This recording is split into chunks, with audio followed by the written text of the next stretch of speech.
Hey everybody, it's me Chris. I'm back over here in the kitchen. Today I'm going to show you how I make my fresh hamburgers. And today I'm going to make a brisket blend. I use a couple different types of meats, but today I got some brisket. And usually it's about 2 to 1. I use beef chuck as the base, and then either brisket or you can use sirloin or some other things to flavor it. So take a look at what I'm using today. I got a couple beef chuck pot roast here. These are choice. So this is a good quality piece of meat. You can see some of the nice pieces of fat in there. That's going to give the burger a lot of flavor and moisture.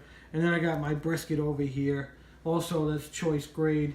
And again, it's about 2 to 1. I got a little bit bigger piece of brisket because it was on sale. So I'm using about 2 to 1.5 ratio here.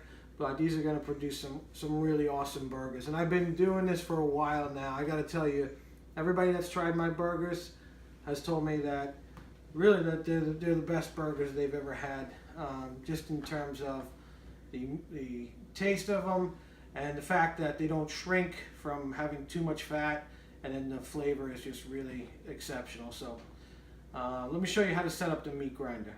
And so obviously, if you want to grind your own burgers at home, you need a meat grinder. And I had one for my KitchenAid, but it's a little bit cumbersome to use, and it's not really that powerful. I use it for everything. I make my own sausage, my own chopped meat, for meatballs, for everything else. Obviously my own burgers. So I spent a couple bucks. I got this one. It's about $160, and as you'll see, this thing really cranks. So let me show you how to set it up. So this is the grinding attachment, and this basically just goes into here. These are all the same. You'll see, no matter what size you have, they all come with the same basic pieces. So I got the cutting blade that fits on, and then this is the extruder plate, and I'm using a small size hole here, and then you just attach it just like this. And you just make sure this is nice and tight, and then you just fit it onto the grinder itself and tighten it up. Make sure that's tight as well. And then this is what's called the hopper. This is where you feed the pieces of meat into, and it also comes with a plunger to help push it through. So I got that set up. Let me show you how to prepare. Okay, so I'm going to start with my chuck here, and basically what I want to do, I just want to cut it into pieces that are big enough to go through the meat grinder. And you just want to check it out. I mean, if there's any nasty pieces that you don't want to eat, like you see the difference here. This is like silver skin. This is really tough and hard. Whereas over here, this white part, this is soft and crumbly. This is good fat for your hamburgers. Okay? But this stuff, this silver type skin, you want to cut it off. It's going to be tough, and just get rid of it. And then we're just going to start to cut this down. It doesn't matter which way you do it, just as long as the pieces will fit, and just throw them right into your bowl there, and just keep doing that with both pieces. Okay, so I'm just finishing up. This is the last of the chuck, and these pieces look great. And now I'm going to do the same thing. I'm going to cut up my brisket. Alright, so look at my brisket. This is a beautiful piece of meat. You see all these lines of fat in here? That's going to give you tremendous flavor. And then you flip it over. There's always some kind of a fat cap on a brisket, and you don't want to take it all off, but I'm going to trim some of it off. I don't want all of this fat. Just anything that looks discolored or that you want to get rid of. I would trim about half of this fat cap off of here. Okay, I think this looks pretty good. And just a little bit more. Okay, now all I'm going to do is same thing. Just cut it up, just in strips, into small pieces that will fit through my meat grinder. Alright, so now I'm just going to give this all a toss. I want to make sure it's blended evenly, both the chuck and the brisket, so it's easy to incorporate later on when we grind it up. Alright, so I cleaned up a little bit. I got some clean gloves on and I'm ready to start to grind this meat.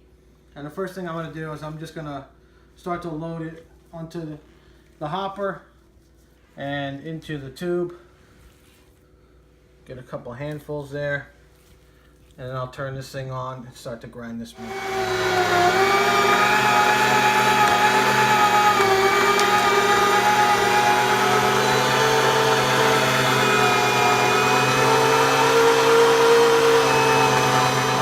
Tip, I just shut it off for a second, but as you're grinding and it starts to build up into a pile there, just rotate your bowl and it'll just fall into the open spaces here, so you have plenty of room. Alright, so I'm done grinding and I timed it out with this grinder. That was almost 11 pounds of meat. It took me exactly 5 minutes. And I separated it into 2 bowls because I just want to give it a toss. I want to give it a light toss by hand to make sure that it's the brisket and the chuck are well combined. And then I'll do the same over here, just very lightly. You don't want to squish it down too much. And I'm just going to combine this all into one bowl. And I'll clean up and show you how we put the patties together.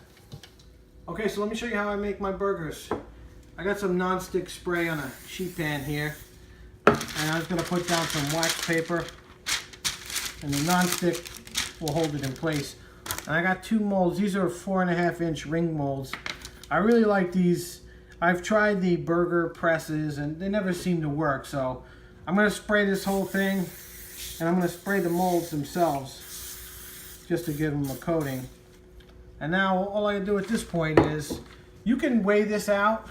I just eyeball it. I kind of know what I'm looking for, but you're kind of looking for, a baseball size piece of a ball of meat, just like this, and then press it into the mold. And this will give you about a 5 or 6 ounce burger. And just press it down with both hands, and I'll do the same thing with the other one. And I have a pretty good, I've done quite a few of these. Again, so I'm used to it. If you want to weigh it, you could weigh it. But I just press these in just like this. And it doesn't have to be perfect, because if it's a little loose, that's all right. That's going to give you a more tender burger. And then you should just lift right out. And then they go on to the next one. All right, so this first tray is done. And then if there's any edges sticking up, you can just pat them down a little bit. Just make sure they're nice and even. And then I'm going to put these in the freezer. But first, I put a couple of little ones on each tray for my son Jack, so he has little mini burgers. So I'm going to do 2 on this one. And I'll just shape these. Okay, so I made all my patties. This is what it looks like. So I ended up with 19 jumbo gourmet style burgers, and they really look good. And I got 4 small ones for Jack. And I got one on the side here. I'm going to cook one up. I want to show you how these things cook up. But the rest of them, I'm just going to spray the tops with a little bit of non-stick like this.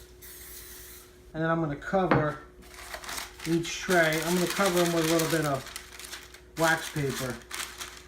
And I'm going to pop these in the freezer. And it should only take, depending on your freezer, it should only take about an hour, maybe 2 hours. And then they'll be nice and frozen. And then we can package them up, put them into some Ziploc bags. Okay, so while my burgers are setting up in the freezer, I'm going to cook this test burger just to show you how these things cook up. I'm just going to season both sides with kosher salt and some fresh cracked pepper. And I'm really cooking this like I would cook a steak, because, these are expensive burgers. This is high quality stuff. So I want to treat it just like I would a steak. I got a lid here for my little frying pan so that it doesn't splatter. And I'm going to take this over to the stove and get it going. Alright, so about 4 minutes. I think it's ready to flip. Oh yeah, perfect. Okay, so I flipped it twice. And I'm going to flip it one more time. And it's kind of firm to the touch. I like my burgers cooked through, so I'm going to put on 2 slices of American cheese. I'll cover it back up. I'm going to shut the fire. Okay, so my test burger's ready. And I just got some lightly toasted bread here. This is just a sample. I'm going to just pop it on there. And I'm just going to let this sit for about 2-3 minutes and let it rest before I cut it. Alright, this looks good. I'm going to go ahead and cut this. And it should be cooked through. Let's take a look. And you can see it's cooked all the way through, but you notice it's still really, really juicy. I'm just going to take a bite.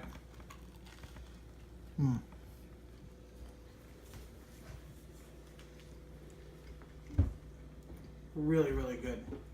Okay, so once your burgers are frozen, you can transfer them into a Ziploc bag, and then you don't have to worry about them sticking together. They should be fine just like that. Alright, so I'm just going to seal these up, put them back in the freezer, and they're ready to go. And I really hope you try to make your own burgers at home. And you know, not everybody has a meat grinder, but you don't need to spend a lot of money on them. You can get an attachment if you have a KitchenAid. They sell smaller models that are pretty affordable. And it really just takes the whole burger experience to a completely different level. This is nothing like a frozen hamburger or anything that you're used to. If you buy chopped meat in the store, you know, it looks completely different.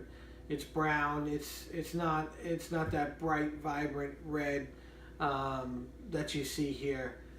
So I hope you really liked the video, and I hope you try it.